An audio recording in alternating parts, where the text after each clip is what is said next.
En un an, on a observé deux grosses fuites de données majeures chez Google et Yandex, qui sont les premiers et quatrièmes moteurs de recherche au monde. Yandex, si jamais vous en avez pas vraiment entendu parler, c'est normal. C'est l'équivalent de Google, mais en Russie. Dans l'épisode d'aujourd'hui, on va voir quels sont les éléments importants qu'on a appris dans ces fuites, et surtout comment vous pouvez les utiliser, vous, dans votre vie de tous les jours, pour faire monter votre business web.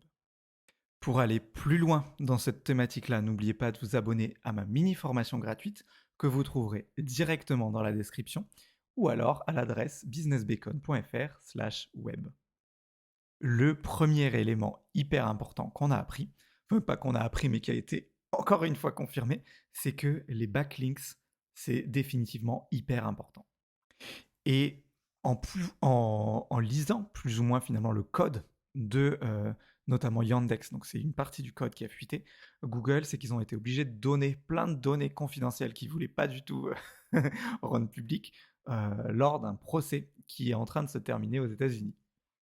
Ce qu'on a vu au niveau du lien, parce que c'est pas tout de dire le backlink, c'est important, il y a différentes catégorisations au sein même des backlinks. Ce qu'on a vu, c'est que plus le lien est ancien et plus la page sur laquelle il y a le lien est ancienne, mieux c'est. Donc les vieux liens, en fait, ils sont beaucoup plus importants et ils donnent beaucoup plus de puissance que des liens récents. C'est pour ça que quand vous avez un lien, vous allez mettre du temps à voir réellement sa puissance sur votre SEO. Et si jamais vous arrivez, et que des vieux liens, c'est-à-dire que des liens que vous avez eus il y a plusieurs années, qui sont sur des pages importantes, vont vous donner plus de force. Et en plus, ce qui se passe, c'est que si vous avez un lien sur une page d'un autre site qui pointe vers vous, cette page d'un autre site, avec les années qui passent et tout ça, elle-même va peut-être récolter des liens. Et ça va la rendre plus puissante. Et du coup, le jus de lien qu'elle va vous filer va être plus gros parce qu'elle, elle aura plus de puissance aussi. Donc, c'est un jeu de long terme, en fait, les backlinks, d'après ça, ce qu'on sait. Et que plus c'est vieux, mieux c'est. Il y a aussi les liens depuis la page d'accueil qui sont considérés comme beaucoup plus importants que les liens profonds qu'on appelle, donc qui sont sur des pages autres que la page d'accueil. Pourquoi? C'est pour plusieurs raisons. C'est que la page d'accueil est considérée comme la page la plus importante du site, donc un lien depuis cette page d'accueil est considéré comme un lien important, mais également que d'un point de vue autorité, encore une fois d'un point de vue backlinks, c'est votre page d'accueil qui récoltera le plus de liens que n'importe quelle de vos autres pages, parce que les gens, quand ils vont vous citer, souvent ils vont citer votre page d'accueil en parlant de vous, ou euh, si vous vous inscrivez sur des annuaires sur certains sites, c'est des liens vers votre page d'accueil. Du coup, c'est votre page d'accueil qui a le plus de liens, du coup qui a le plus d'autorité, et du coup qui passe le plus d'autorité à travers ces liens. Également, un autre point qui a été important qu'on a découvert au sujet des backlinks, c'est qu'il y a le ratio entre les bons et les mauvais backlinks qui est important. C'est-à-dire qu'il y a une catégorisation entre les bons et les mauvais backlinks. Cependant, il n'y a aucune précision dans ce qui a fuité sur qu'est-ce qu'un bon et qu'est-ce qu'un mauvais backlinks et quel est le ratio. Est-ce que c'est 50-50? Est-ce qu'il ne faut pas avoir plus de 30% de mauvais backlinks? Ça, c'est pas donné, donc ça c'est un peu dommage. Ce qu'on peut imaginer, ceci dit, c'est que les mauvais backlinks, ça va être des backlinks qui viennent de sites un peu poubelles où on vend plein de liens sur des thématiques qui n'ont rien à voir. Ça peut être sur des sites de spam. Enfin, c'est vraiment des liens qui viennent depuis des sites mauvais, en fait. Comment on voit un site mauvais? Ça vient plus avec l'expérience. Mais globalement, je les repère souvent, moi, parce que c'est des sites qui ont des catégories sur absolument tout, qui parlent de tout et de rien. Et ça, c'est un mauvais signe. Ça veut dire que globalement, ils vont essayer de vous vendre des liens. Et après, vous pouvez les repérer aussi parce que il y a des thématiques sur lesquelles c'est très dur d'avoir des liens parce que Google n'aime pas et que les sites n'aiment pas trop. Ça va être les thématiques autour du, du CBD et autour des jeux en ligne notamment. C'est des thématiques sur lesquelles c'est très dur d'avoir des liens et du coup, eux, quand ils veulent avoir des liens, obligatoirement, ils les achètent. Du coup, si jamais vous voulez écrire un article invité ou avoir un lien depuis un site et que vous voyez que ce site a des liens euh, vers des sites CBD, jeux en ligne et autres, vous pouvez vous dire, ouh, c'est un site un peu fumeux, est-ce que ça vaut vraiment Moi, j'irai pas en tout cas. Après, vous faites ce que vous voulez, mais moi, je n'irai pas. Après, encore une fois, on n'a pas d'infos sur le ratio. Donc, c'est un peu flou, mais cette idée de bon et de mauvais backlink, c'est en tout cas prise en compte pour vos classements. Ensuite, un autre point par rapport au backlink, c'est que l'encre doit être proche du mot-clé que vous visez. Ce qu'on appelle l'encre, c'est le texte cliquable. Donc si c'est au milieu d'un paragraphe et que le texte cliquable, c'est cliquez ici pour en savoir plus, Google, il va se dire, ok, donc cliquez ici pour en savoir plus, c'est loin du mot-clé visé vers la page vers laquelle ça m'amène. Si par contre, moi je veux faire un article sur créer un blog, comment créer un blog, si le texte cliquable depuis un de mes backlinks, c'est apprendre à bloguer ou devenir blogueur ou démarrer un blog, cet univers-là, c'est proche de mon mot-clé visé, créer un blog. Et du coup, là, ça donne du bon jus de lien, ça donne de la force. Si, encore une fois, c'est cliquez ici pour en savoir plus, ou par ici, ou source, ou des choses comme ça, là, ça donne beaucoup moins de force vu que ça ne parle pas à Google du mot-clé qui est visé dans la page vers laquelle le lien amène, et du coup, c'est mauvais. Alors, petit spoiler, avec toutes ces nouveautés qu'on est en train d'apprendre et tout ça, je suis en train de remettre à jour pas mal de vidéos et d'en créer beaucoup de nouvelles dans mon bootcamp sur le blogging, euh, parce que j'ai beaucoup travaillé en fait en ce moment et j'arrive à acquérir là en ce moment, je suis à un rythme de croisière énorme de 3 à 4 bons backlinks par semaine, ce qui peut sembler peu comme ça, mais en vrai c'est énorme pour un, un petit site comme le mien, c'est-à-dire que je suis le seul à tout faire. J'ai pas une équipe dédiée au netlinking et tout ça, et donc quand on est seul, avoir 3 à 4 bons liens par semaine, c'est énorme. Du coup, je suis en train de mettre à jour des vidéos là-dessus. Si jamais vous êtes déjà membre du bootcamp, ça va arriver dans les prochains mois, et sinon, bah, n'hésitez pas à nous rejoindre. Deuxième catégorie thématique qu'on a vue, c'est qu'un contenu de qualité, il booste l'ensemble du site. Parce que donc un bon contenu valorise vraiment l'ensemble du site grâce à ce que Google, enfin ce que les moteurs de recherche, on pourrait qualifier d'autorité de domaine. C'est-à-dire que si vous écrivez un vrai bon article, il va rayonner autour pour tous vos articles. Google va se dire, ok, cet article-là, il est très bon, donc cette personne doit savoir de quoi elle parle. Du coup, on va faire monter aussi les autres pages. Mais à l'inverse, un contenu de mauvaise qualité, il va tirer vers le bas l'ensemble du site. Donc, faites attention vraiment à ce ratio bon et mauvais article, enfin, dans la qualité là. Il vaut mieux ne pas faire d'article qu'en écrire un mauvais, ou, ou prévoir de l'améliorer très rapidement, je veux dire, mais idéalement, il faut écrire que des bons articles, quoi, parce que si jamais vous avez un article qui est vraiment pourri, que c'est que du copier-coller ou écrit avec l'intelligence artificielle entièrement, je sais pas quoi, ça va faire baisser l'ensemble de votre site et pas juste ce mauvais article. C'est ça qui est important. Le mieux, ce qu'on a appris via les fuites de données, c'est que ce qui va le mieux ranker dans Google, c'est un ancien article. Encore une fois, il a eu le temps d'avoir des backlinks, de montrer que c'est une autorité et tout ça, mais un ancien article avec des mises à jour récentes. Le contenu, les mises à jour de vos contenus sont importantes, en fait. En fait, c'est pas très nouveau, mais là, ça a été prouvé. Il faut mettre à jour votre contenu régulièrement, surtout si vous êtes sur des requêtes très compétitives où les gens ils mettent à jour au moins une fois par an leur contenu. Moi, c'est ce que je fais, j'essaye de mettre à jour tous les ans mes articles qui sont stratégiques pour moi. Il y en a qui ne sont pas du tout stratégiques, que j'ai écrits quand j'apprenais le blogging et que je laisse, mais qui en fait n'avaient pas vraiment lieu d'être.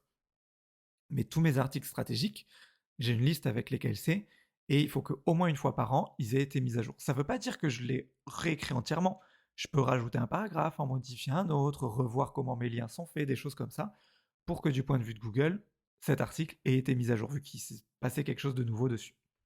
Et de même, ce qu'on a appris, c'est que la publicité, donc les encarts publicitaires, pas la publicité en mode article sponsorisé, mais les pubs vraiment sur les côtés ou les grosses pubs qui apparaissent partout en fait qui sont vraiment chiantes, ça fait baisser le score de votre site et du coup ça fait baisser votre site dans les pages de résultats.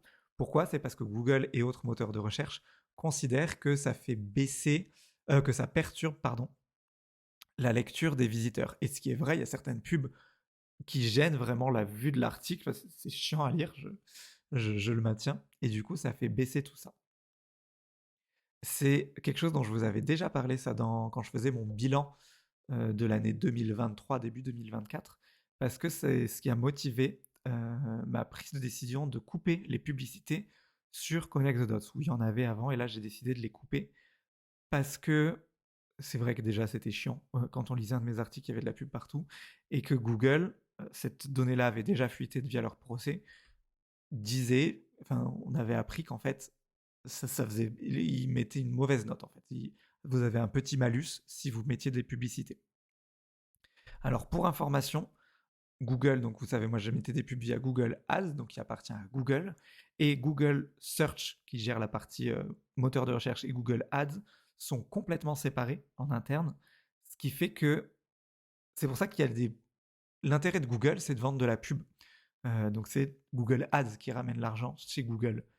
Pour autant, les intérêts de Google Search et de Google Ads sont pas dans la même direction. C'est-à-dire que Google Search va pas récompenser les sites qui mettent de la pub via Google Ads. Donc c'est contradictoire, mais pour autant, c'est comme ça que ça marche.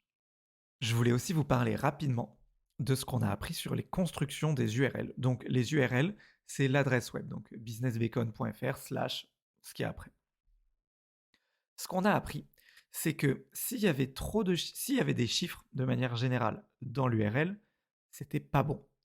Google et Yandex avaient tendance à faire baisser la page qui avait des chiffres dans son URL, ou une page qui a trop de slash. C'est pas bon non plus. Par contre, il y a un impact positif, c'est de mettre le mot-clé dans l'URL. C'est-à-dire le mot-clé que vous visez via cet article, via cette page, mettre ça dans votre URL. Par exemple, si je reprends mon exemple de mon article sur créer un blog, ce serait businessbacon.fr/créer-un-blog. Au moins là, c'est très clair que je vise le mot-clé créer un blog, et ça aide les moteurs de recherche à comprendre ce qui se passe. N'oubliez jamais que les moteurs de recherche, c'est des robots et qui sont cons. Il faut que vous leur prémâchiez au maximum le travail, et pour leur donner tous les éléments qui vont les aider à vous ranger dans les bonnes catégories, à vous placer aux bons endroits. Donc ça, c'est un moyen important et qui les aide vraiment à comprendre de quoi ça parle et sur quelle requête vous classez. Et puis vous, en parallèle, ça permet déjà de ne pas avoir des URL à rallonge. Moi, je trouve ça plutôt joli quand c'est une petite URL, et vous savez vraiment quel mot-clé vous visez. Le point aussi pas mal, c'est que si tout le monde fait ça, vous pouvez voir vraiment quel mot-clé ils visent juste en visitant leur site. Et vous pouvez voir ça du coup avec mon blog. Je ne l'ai pas fait pour toutes parce que j'ai appris ça que récemment. Enfin récemment, il y a 1 ou 2 ans, mais je fais ça du moins que depuis il y a 1 ou 2 ans, mais toutes mes URL qui ont été créées avant, du coup, ne fonctionnent pas comme ça, et on voit que c'est des URL à rallonge, c'est moche, enfin ça va pas, quoi. Autre point très très important, et surtout pour Google et Yandex. Enfin, c'est les deux seuls qu'on a vus, mais je veux dire, Google a beaucoup, beaucoup parlé de ça dans son procès. C'est le comportement des utilisateurs.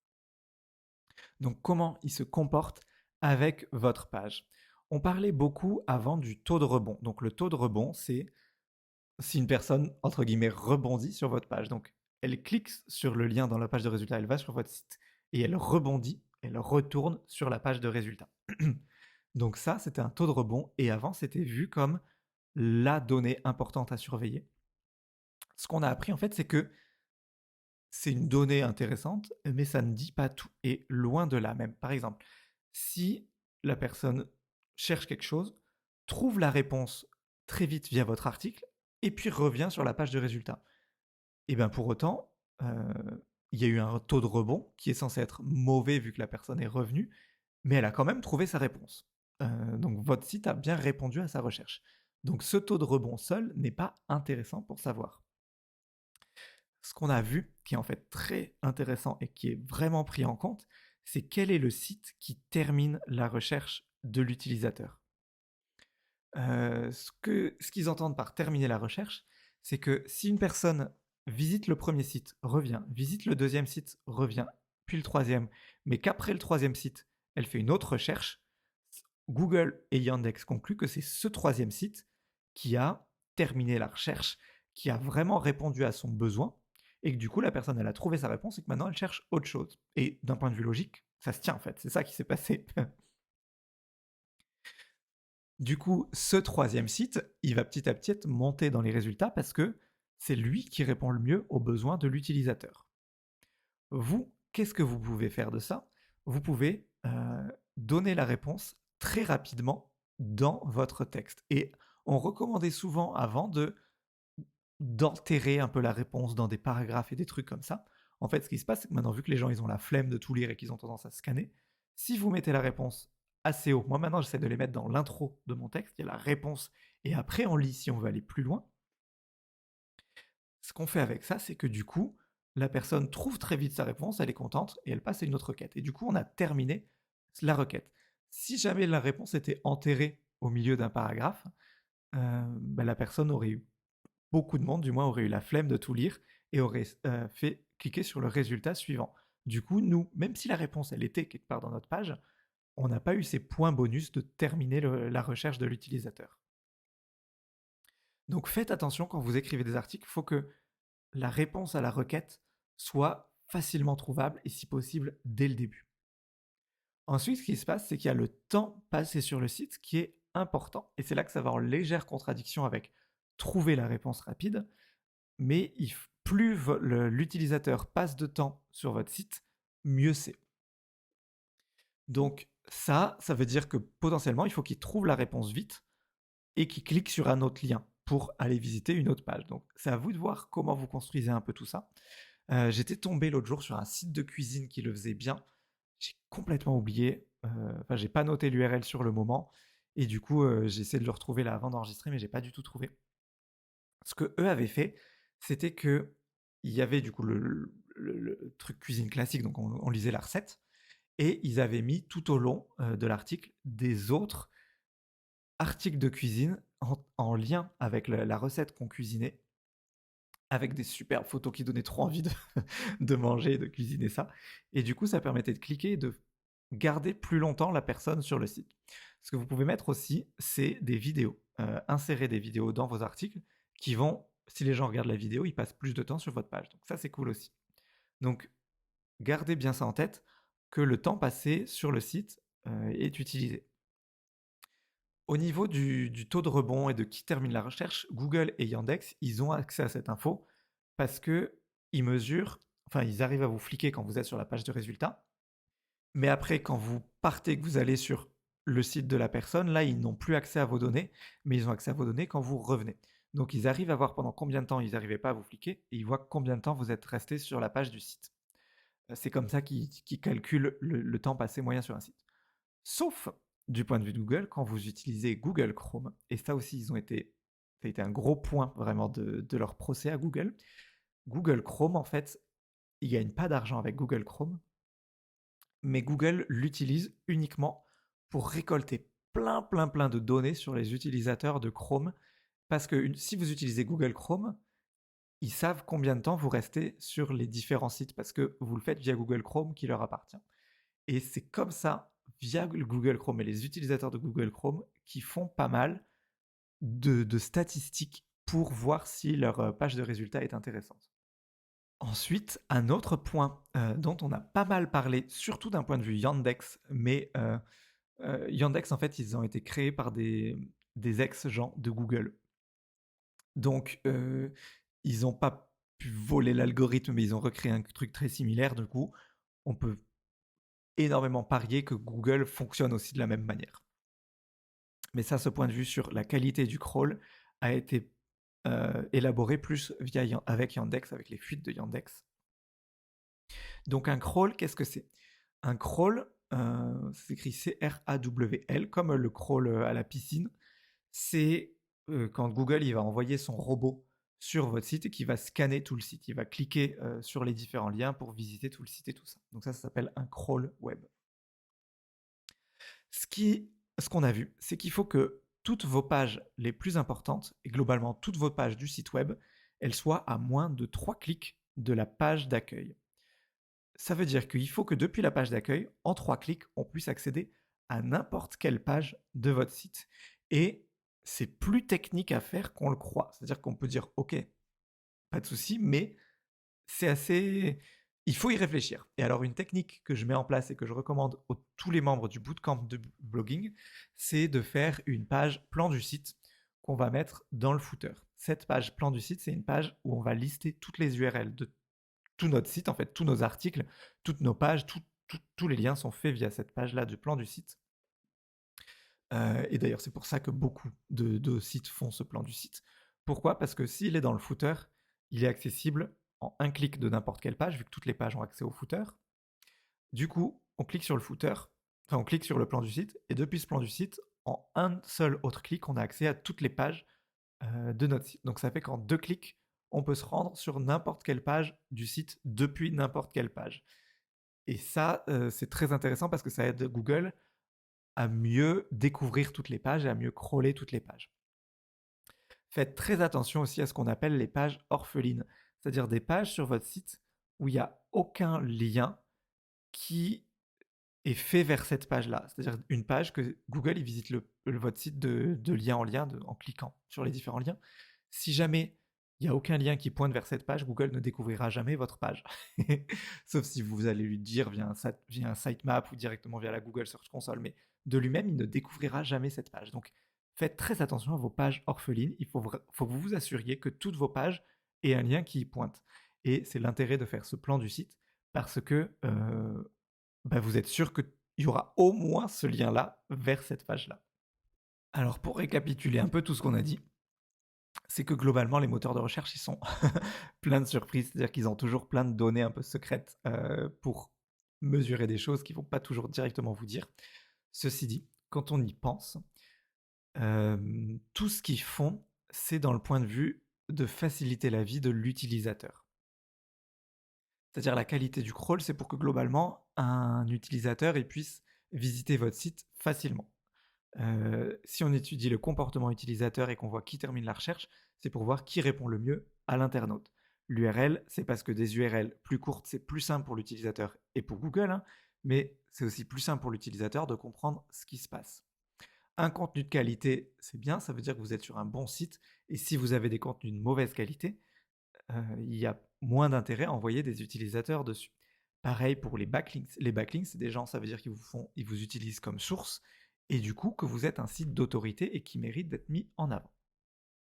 Donc, ce qu'ils font, toutes ces mesures qu'ils prennent, c'est vraiment Google essaye, et Yandex, mais les moteurs de recherche de manière générale, essaient de donner le meilleur résultat possible pour l'internaute.